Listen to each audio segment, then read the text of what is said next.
अस्सलाम वालेकुम।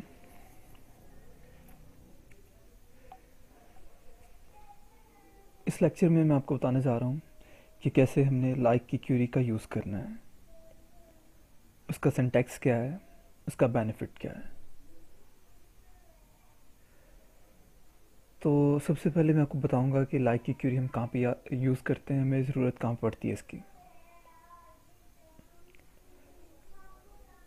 अगर हम किसी कंपनी का नेम, किसी पर्सन का नेम या हमारी डेटाबेस में हमारे टेबल में कोई भी रिकॉर्ड है, अगर जो सर्च कर रहे हैं हम उसमें हमें उसकी स्पेलिंग ठीक से याद नहीं, तो अब तक आपको जो भी आता है उसमें सर्च करने के लिए आपको एग्जैक्ट स्पेलिंग का याद होना ज़रूरी है। अदरवाइज़ आप चीज़ को सर्च नहीं कर पाते। लाइक क्यूरी के थ्रू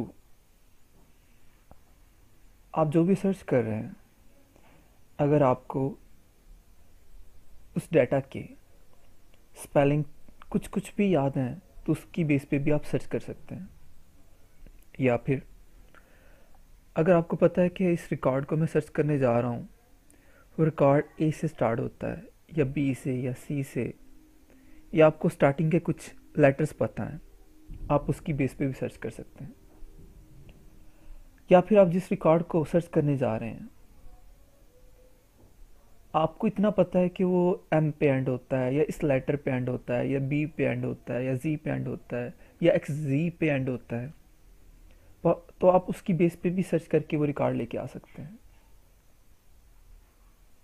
आप अक्सर मेडिकल स्टोर वगैरह विजिट करते हैं, तो जब वो आपका बिल बना रहे होते हैं आपकी मेडिसिन का पूरा नाम नहीं लिख रहे होते, बल्कि मेडिसिन के कुछ लेटर्स सर्च करते हैं, उसकी बेस पे ही वो मेडिसिन आ जाती है। लाइक क्यूरी का काफ़ी यूज़ है, आप आम लाइफ में भी देखते हैं। तो आज हम इसे सीखेंगे, इसका सिंटैक्स क्या है और इसे यूज़ कैसे करना है हमने।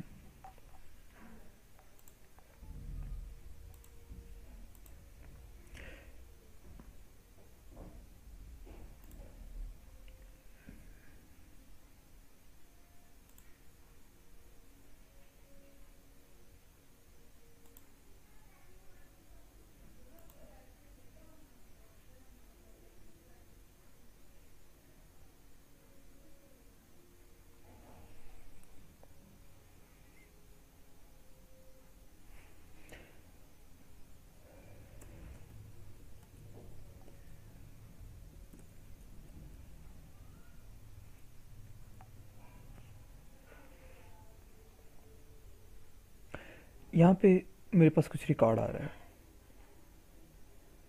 ठीक है, और मैं इसमें सर्च करना चाह रहा हूँ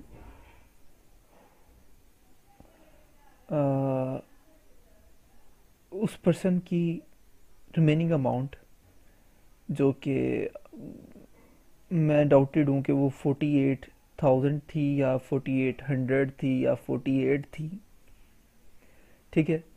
तो देखिए ज़रा, अगर मैं देखे ना अब तक मेरे पास क्या सोल्यूशन है, तो कि मुझे एग्जैक्ट पता होना चाहिए कि जिसकी मैं रिमेनिंग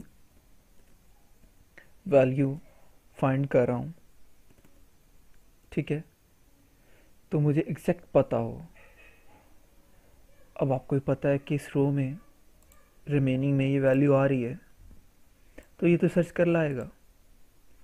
अगर आपसे कुछ मिस्टेक हो जाती, जैसे कि आप डाउट में होते यार वो 4800 था या 1000 था, अब आप सर्च करेंगे कोई रिकॉर्ड नहीं आ रहा। इस सूरत हाल में हमें लाइक की क्यूरी हमें हेल्प कर रही है। हमें इसका सिंटैक्स देखना है पहले। सेलेक्ट स्टैटिक फ्रॉम टेबल का name where remaining amount like an single colon double modulus sign. In between you can write your required value, like I'm going to write 4800. अब इसको मैं सर्च कर रहा हूँ, इसकी बेस पे रिकॉर्ड आना चाहिए था, आना चाहिए था, सॉरी।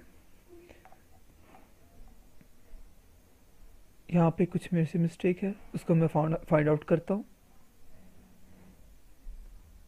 सॉरी, इम्परसेंट साइन नहीं हम यूज़ करेंगे, हम परसेंटेज साइन यूज़ करेंगे।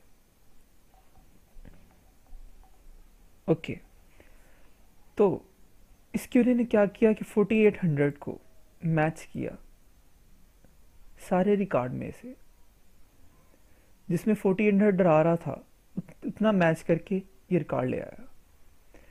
अगर मुझे 48 का ही पता होता तो उसकी बेस पे भी मैं सर्च कर सकता था। अब देखें, जहाँ पे 48, 48, 48 आ रहा है उसने तीनों वैल्यूज दिखा दी। अब मुझे तो जो कस्टमर था जिसकी आईडी 15 थी, मुझे उसको सर्च करना था, तो मुझे पता चल गया यार कि उसकी रिमेनिंग अमाउंट 48,000 है। लेट्स सपोज कि वो कस्टमर की आईडी 16 थी, तो मुझे आइडिया हो गया कि ये जो 16 कस्टमर है उसका 48,000 सॉरी 4,84,000 4,87,000 इस डेट को इतनी अमाउंट थी, इस डेट को उसी कस्टमर की इतनी अमाउंट होगी। तो लाइक क्यूरी से मैं सर्च कर पा रहा हूँ। अगर लेट्स सपोज मैं सर्च करता 87,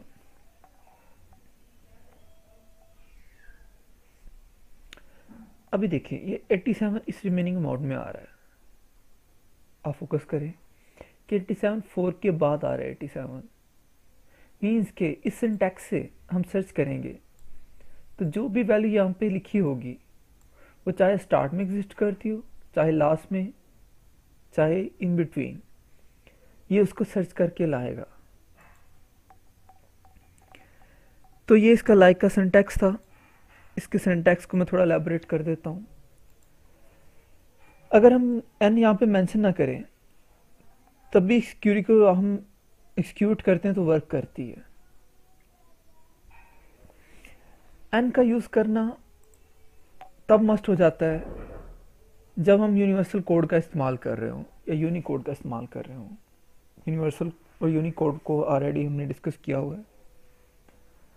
जब हम किसी भी कॉलम की डाटा टाइप रखते हैं एन वार चार, तो एन वार चार का मकसद ये होता है कि उसमें वो वैल्यू किसी भी यूनिवर्सल लैंग्वेज में लिखी जा सकती है। लेट्स सपोज कि एक नेम का कॉलम है, हमने डाटा टाइप रखी है एन वार चार या एन चार, तो वहाँ नेम चाइनीज़ में भी राइट कर सकते हैं, उसमें उर्दू में भी राइट कर सकते हैं, इंग्लिश में भी राइट कर सकते हैं। तो जब ऐसी किसी कॉलम की वैल्यू को सर्च करना होगा तो हम साथ में एन मेंशन करेंगे। अगर हमें वो आइडिया है कि हमने एन वार चार डाटा टाइप नहीं यूज़ की या एन चार नहीं यूज़ की, बल्कि सिंपल वार चार या इंट यूज़ की है, तो एन बेशक आप लगाएं या ना लगाएं, इट्स योर चॉइस। ओके, तो आपने लाइक क्यूरी का सिंटैक्स देखा। यहाँ पे एक दो चीज़ें मैं और मेंशन करना चाह रहा हूँ कि अगर आपको ये आइडिया है कि वो लेटर, वो वैल्यू स्टार्ट 4 से हो, 4 से हो रही है, वो स्टार्ट ही 4 से हो रही है, या फिर आपकी कंडीशन ये है आप चाह रहे हैं जिसका नाम ए से शुरू हो रहा है या जो वैल्यू ए से स्टार्ट हो रही है वो आए, क्योंकि इस टेबल में मेरे पास थी सारी की सारी वैल्यूज इंटीजर में। ठीक है, तो मैं किसी ऐसे टेबल में जाता हूँ जहाँ पे वैल्यूज इंटीजर के अलावा हूँ।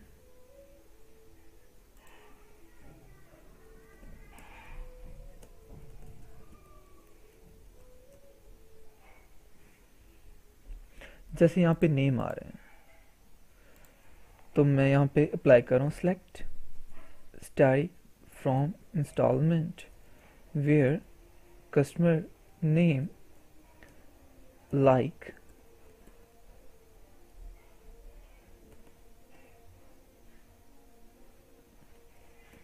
ठीक है। आपको ये तो पता चल गया यहाँ पे हम जो भी राइट करेंगे वो सर्च करके ले आएगा, कहीं पे भी मैच करता हो। लेकिन अगर हम